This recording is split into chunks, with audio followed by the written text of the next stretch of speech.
Greetings everyone. Some of the common causes of drowning is bathers who are swimming in areas that are not protected by lifeguards. So we are calling upon all bathers to make sure that you swim where there are lifeguards. Otherwise, the failure to do so, you are putting your life at a very huge risk. And one of the other causes as well, especially for the children who are under the age of 5 years, is the lack of supervision from their parents or caregivers. You must also understand that children are very curious people, and they will always make sure that they go to areas where they're not even supposed to go to. The same applies. We have a high incidences, especially there's a lack of supervision. And these children, they always drown even during at home, and they also drown in the swimming pools because of there's no supervision. So we are calling upon the parents to make sure that they supervise their children so that we can prevent the drownings.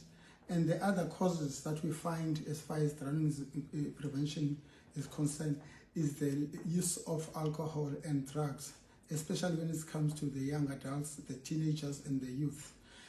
Because of if ever you're under the influence of alcohol, you won't be able to control or have a full balance of your body, and then that also leads to drowning. So we are calling upon people that do not use any alcohol, do not drink alcohol or swim under the influence of alcohol.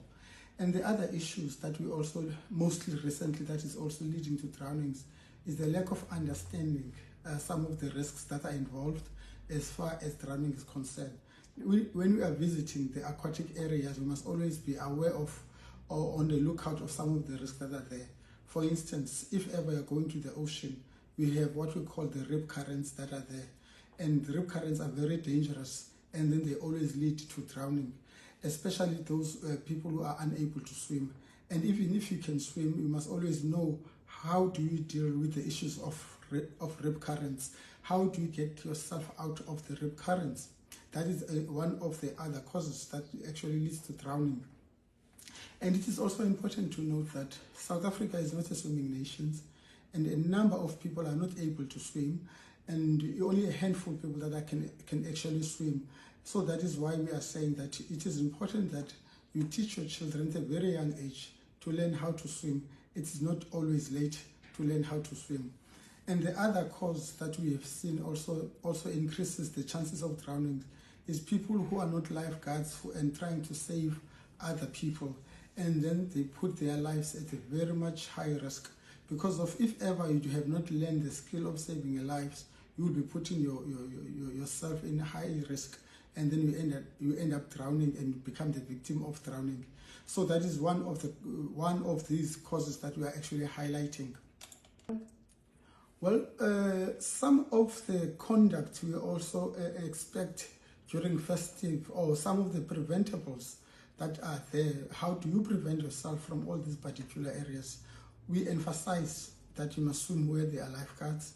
That is very much important, because of lifeguards are trained to know what are the risk areas that are involved within the aquatic areas. And you must also listen to the lifeguards, because of the failure to do so, you're also putting yourself in so much high risk. And of course, we cannot emphasize more the issues of parents that are not supervising their children. That is one of the ways of preventing your children.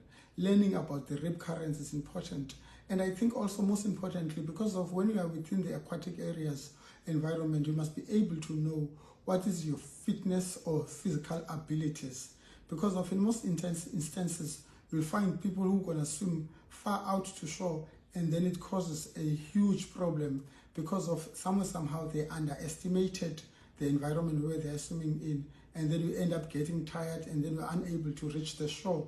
So you have to look into those particular issues, such as your physical fitness, and also the other issue, the medications. Those who are on the medication, you must also be aware that certain medication can make you feel drowsy, be a problem for you as well. When it comes to the drowning stats, well, on the 13th of December, there's a global report that will be released, which will actually depict the current stats as far as drowning prevention is concerned. But from what we currently know is that over 90% of the drownings also always happens within the low, middle and income economic countries. That's where actually over 90%. And South Africa is one of those particular countries where approximately we experience about over 1,500 drownings deaths annually. And of course, the leading province is the KZN, which is followed by Eastern Cape and then the Western Cape. And most of the time, the people who are actually drowning, the highest number of people that are drowning is those who are under the age of 1 year up until to 14 years, as well as the young adults and the young people that are actually drowning. So that is why we emphasize that this scourge of drowning is something that is very much preventable. It does not even supposed to happen. Because of drowning, as much as that it is silent, but it can be prevented, such as making sure that you take all the appropriate measures and steps so that you prevent yourself from drowning by making sure that you swim where there are lifeguards, you wear a life jacket if you are not able to swim so that you are able to float within the water, you listen to the lifeguards, and then you swim between those red and yellow flags that the lifeguards they put up.